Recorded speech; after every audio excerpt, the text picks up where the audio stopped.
Bonsoir à toutes et à tous. Je vais traiter dans cette chronique qui, en l'occurrence, est la chronique 77, numéro 77. Je vais essayer d'éclaircir un petit peu parce qu'apparemment, au fil de l'actualité, les gens s'avancent dans pas mal de domaines en méconnaissance, je dirais, au plus profond des conflits qui sont divers et variés.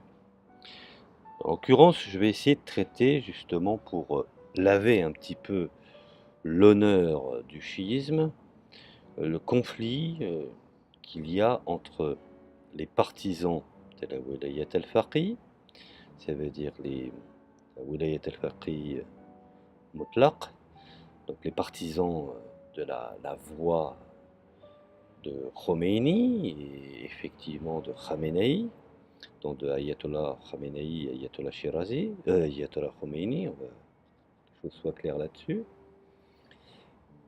Alors, tout d'abord, qui sont, qui est Khomeini et qui est Khamenei? Alors, sans rentrer dans une complication d'explication, je vais essayer de présenter brièvement, euh, même s'ils sont très connus sur la scène internationale pour des motifs non religieux mais bien évidemment politiques. Alors, Sayed Rouhollah Khomeini, qui fut, et je le déplore, mais c'est ainsi, un savant chiite, marja religieux, hein, qui a inclus et qui a introduit la notion du guide politico-religieux de la révolution iranienne islamique dès 1979. Révolution qui, bien entendu, l'a mené au pouvoir. C'est à ce moment-là qu'il établit alors, je dirais, une république islamique menée par une nouvelle innovation, une nouvelle conception d'un guide suprême qui doit être un savant religieux choisi par l'Assemblée des experts et qui, bien entendu, composé de 88 religieux élus. Cette même assemblée est la seule apte, selon critères de la Wilayat al-Faqih, c'est-à-dire la gouvernance du docte, apte à le destituer de ses fonctions selon la constitution mise en place dès 1979. Le président et les députés du Parlement, les différentes assemblées et les maires des villes ou autres élus locaux sont élus au suffrage universel. Alors nous avons en cas d'espèce un président de la République qui, grosso modo, établit démocratie, je dirais, limitée, et puis un marja, ça veut dire un guide politico-religieux qui est au-dessus de toutes ces autorités, je dirais, et qui a cette indépendance, euh, indépendamment de, je dirais, de la République. Alors, Sayed Rouhollah al-Khomeini mène le pays jusqu'en 89, année de son décès. Il est alors, bien entendu, succédé par Sayed Ali Khamenei, hein. Alors, il y a eu une controverse, normalement ça devait être Ayatollah Montazeri. Mais Montazeri a été mis, je dirais, sur le côté et assigné à résidence surveillée parce qu'il était en désaccord avec les travers de la République islamique d'Iran et ce pourquoi effectivement certains se sont battus et dont leur conception était plutôt une république basée sur l'égalité et essayant de renverser le pouvoir précédent, donc en l'occurrence le pouvoir du Shah, et estimant que le nouveau pouvoir du guide politico-religieux était en train de refaire exactement les mêmes erreurs en matière de dictature. Cela, c'est encore une autre histoire. Mais il est bon de le rappeler. Alors j'en étais justement au décès de Khomeini et le successeur Khamenei qui dirige le pays jusqu'à maintenant. Alors, religieusement, les deux viennent de la même école gnostique iranienne du chiisme, dans la prolongation des grands auteurs de la pensée tels que Mollah Sadra, Haïdar Amoli. Politiquement, ils sont partisans de la théorie du Wilayat al-Faqih al-Mutlaqa. donc l'autorité absolue du juriste. Alors au début, nous étions effectivement, dans les années 80, dans le Wilat al-Faqih. Mutlaqa a été, je dirais, interpénétré dans le sens de la Wilat al-Faqih pour appuyer une autorité qui serait quasiment absolue. Bref, dictature à l'état pur. Et qui considère bien entendu que le juriste religieux, le faqih, a l'autorité religieuse et politique sur les musulmans. La tendance traditionnelle ancienne, dans le schisme duodécimain, reconnaissait la wilayat al-faqih, mais on le limitait au domaine religieux, d'où le fait que la théorie adoptée par le régime iranien est décrite de mutlaq.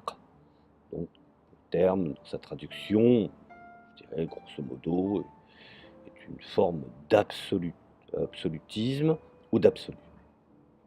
Les gens suivant la marjaïa de Sayyid Ali Khamenei en Iran peuvent être estimés à 15 et 25%. Je tiens à le préciser là-dessus. Le reste ne suivant que des savants ne faisant pas de politique.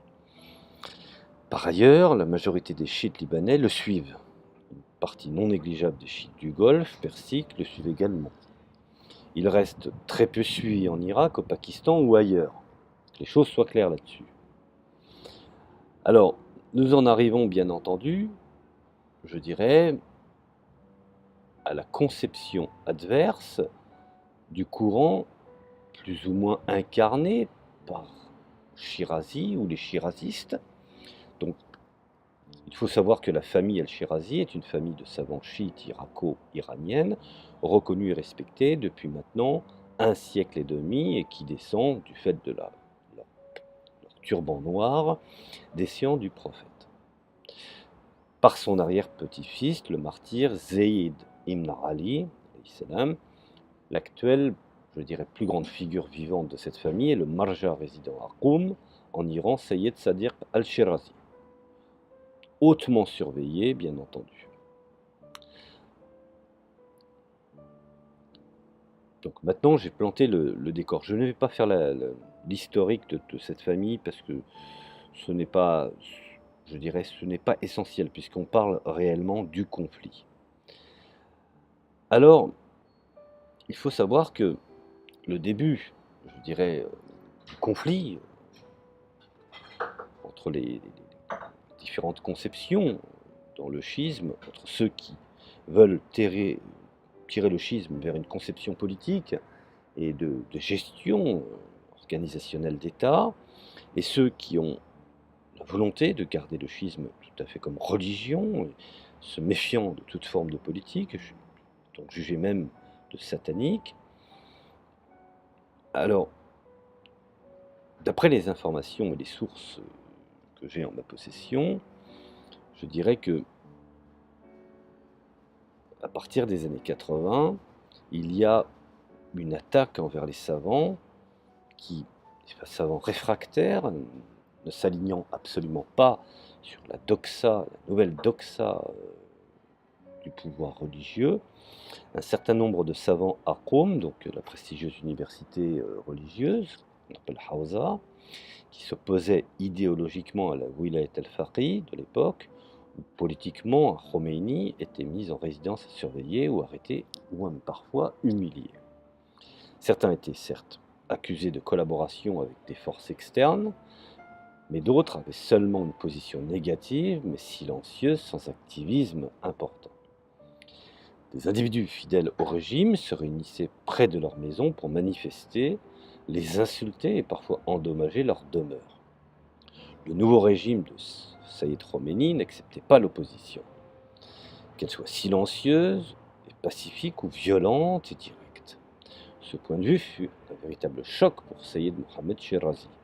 Il faut savoir que dans la culture chiite, le savant, surtout s'il est au statut élevé de mujtahid, est toujours respecté, peu importe les circonstances. Par exemple, dans la constitution iranienne, à l'époque du Shah, il était formellement interdit d'exécuter un mujtahid ou un marja, ce qui sauva par exemple à l'époque Sayyid Khomeini de la pendaison. Maintenant, les exécutions, il faut en parler, il ne faut pas hésiter à le dénoncer l'un des points de vue de Sayyid Mohammed Shirazi, qui refusa également, je dirais, les exécutions dans les années 80, sinistre Khalkhali dans ses prisons d'Evin.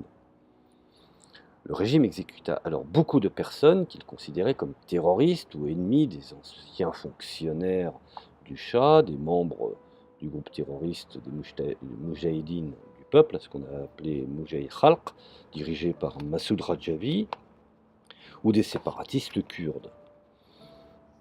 La liste serait longue et fastidieuse, donc je vais m'arrêter là. Bien entendu, on n'a pas de chiffres exacts là-dessus, on ne connaît pas le nombre, je dirais, exact, mais il semble que cela, je dirais, s'élève à des centaines, voire des milliers. Alors Sayyid Sadiq rapporte que son frère Sayyid Mohammed a écrit une lettre à Sayyid Khomeini l'invitant à arrêter ces pendaisons qui vont, selon lui, à l'encontre des enseignements islamiques, et l'invite à déclarer l'amnistie générale et ne pas oublier ce pourquoi le chiisme, par sa nature, est toujours du côté des oppressés. Alors, Sayyid Mohammed considérait que ces pratiques ne régleront jamais les problèmes et surtout, sur le long terme, radicaliseront ce qui est une réalité, la partie adverse. Alors il prend alors en argument le prophète, sallallahu alayhi wa alayhi, qui n'a pas massacré les Mécois après la conquête de la Mecque, même si ce dernier l'ont combattu et ont massacré les musulmans pendant 20 ans. Bien entendu, restons dans le cas d'espèce du chiisme. Tout ça sont à la lumière, quand on parle du prophète, des enseignements de Usul al-Kafi Biharan Anwar. Je ne parle pas de croyances de l'autre école. On peut prendre également en cas d'espèce, également que l'imam Ali alayhi salam aussi ne massacra personne parmi les combattants survivants du camp d'Aïcha après la bataille de Jamal, donc la bataille du chameau. Même si certains sont allés rejoindre Muawiyah pour combattre Ali alayhi salam de nouveau dans la bataille de Siffin. Et Shirazi adopte à partir de ce principe ce qu'on appelle la Shura al-Fuqaha, c'est-à-dire la consultation des savants. Tous ces événements vont produire un changement idéologique chez Sayyid Mohammed Shirazi, qui soutenait au début, je dirais, la révolution comme étant l'élément des forces positives globales contre la dictature féroce du Shah d'Iran et de sa sinistre police politique, la SAVAK. Et il voit alors que s'installe et se met en place un pouvoir, un seul individu peut être dangereux et mener automatiquement à une dictature, un autoritarisme totalitaire. Il soutient toujours que les musulmans doivent être dirigés par un pouvoir non religieux, mais considère que le religieux doit être conseillé auprès du pouvoir, mais est en totale, je dirais, opposition avec l'idée d'un seul guide, ce qu'on appelle le wali al-faqih. Il développe une nouvelle théorie qui s'appelle Shura al-Fuqaha. Comme je l'ai dit, le terme, grosso modo, est l'équivalent d'une consultation d'une multitude de savants. Ce qu'on pourrait traduire également par, je dirais, un conseil ou une assemblée de différents religieux. Ensuite, pour lui, la garantie de tout à chacun, puisque nous sommes dans le cas d'espèce de l'Iran, où certes le chiisme est majoritaire, mais il y a des fortes communautés, telles que les Arméniens, chrétiens, ou les Nestoriens, qui sont chrétiens également, une communauté juive. Donc tout cela s'inscrit effectivement dans l'impossibilité d'établir un pouvoir unique. Alors, pour lui, il est nécessaire de garantir, et surtout avoir une garantie et une solution pour respecter la diversité de la société et éviter l'égarement, je dirais, vers un totalitarisme dangereux qui malheureusement est plus connu chez les frères sunnites quand ils établissent un pouvoir religieux. Alors, finalement, Sayyid Mohammed Shirazi à cette époque-là, prendre de plus en plus ses distances et s'opposa et n'hésita plus à maintes déclarations, à prendre certaines décisions contre Khomeini. Développa, à partir du chiisme traditionnel, une théorie rivale, euh, et effectivement en opposition avec le régime de Khomeini. Et cela, bien entendu, a duré toute une décennie et dure encore aujourd'hui. Le pouvoir ne s'est pas fait attendre de sa réaction. Les responsabilités qui étaient naturellement données aux membres des shirazistes furent annulées par le pouvoir de Khomeini. Plusieurs d'entre eux qui avaient la nationalité irakienne furent expulsés de l'Iran. Sayyid Mohammed fut mis sous résidence surveillée, il ne pouvait plus quitter Qom. Certains membres de sa famille ou proches du mouvement subissaient certaines pressions, vexations, humiliations. De plus, les médias iraniens officiels passaient leur temps à attaquer. De leur côté, les shirazistes ne portaient plus le nom, je dirais, d'instances religieuses. Et inévitablement, la haine de la Wilayat al-Faqih se développait dans leur cœur. Et bien entendu, ils n'avaient pas du tout envie de se cacher, ont levé la politique de l'Arkane en l'exprimant de manière beaucoup plus, je dirais, directe et parfois un peu violente. En utilisant bien entendu les médias modernes tels que les réseaux officiels, et il faut savoir que le dernier cas d'espèce qui a effectivement choqué la communauté, le dernier cas de conflit fut l'arrestation de Sayyid Hossein Shirazi, le fils de Sadiq, à Qom, après que ce dernier s'attaqua à la Wilayat al-Faqih. Enfin, il ne faut pas oublier qu'il y a un conflit qui est d'ordre, je dirais, théorique, idéologique, mais plus particulièrement religieux. Khomeini, qui, dans sa conception des Wilayat al-Faqih, a inclus beaucoup de croyances qui émanent des frères musulmans, plus particulièrement de cette Qutb et de Hassan al-Banna, qui appartiennent au monde sunnite, et dont Shirazi ne pouvait l'admettre, et dont l'ensemble des savants, donc à raison 75% des savants, ne soutiennent pas, je dirais, cette idéologie. Alors, on peut considérer que aujourd'hui, la problématique dans l'évolution du conflit, le régime iranien est représenté par Sayyid Khamenei et le mouvement shiraziste par Sayyid Sadiq al-Shirazi. Alors il existe une opposition, comme je viens de le dire, idéologique entre les deux courants, mais jusqu'à maintenant, cela reste plus ou moins calme. Car le mouvement shiraziste est un mouvement qui n'a absolument aucune base solide, étatique, n'a pas de service secret, n'a pas d'ambassade, et n'a pas de moyens pour pouvoir se défendre. Alors même si, effectivement, il y a peu de séquences, qui sont parfois mouvementées, d'un côté, le régime iranien n'aime pas qu'on s'oppose à lui, et de l'autre côté, les shirazistes ne veulent pas soumettre leurs croyances ancestrales et préfèrent rester totalement indépendants, tel que était le chiisme à son origine. Alors de temps en temps, on peut le constater, ils s'attaquent par médias interposés où les shirazistes se font embêter, bien entendu, par la justice iranienne, où certaines manifestations, comme en Angleterre, sont montées au pied levé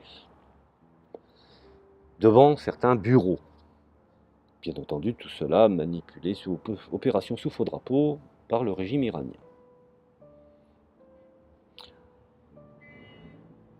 Alors voilà, je voulais parler un petit peu du conflit qu'il y a entre ces deux, je dirais, courants, qui manifestement un courant traditionnel, voulant le rester, et un courant tout à fait, je dirais, hybride, peut-être moderne pour certains, mais menant à une certaine forme de totalitarisme, de dictature, dont on le voit aujourd'hui, la jeunesse n'est plus enclin à suivre. La jeunesse a besoin de liberté, de réalisation, de développement social, de développement technologique, médical, et ce sont des éléments qui contribuent à donner au courant chiraziste, je dirais, une aura, plus certaine, étant donné leur neutralité en matière, de gestion du gouvernement ou d'un quelconque pouvoir.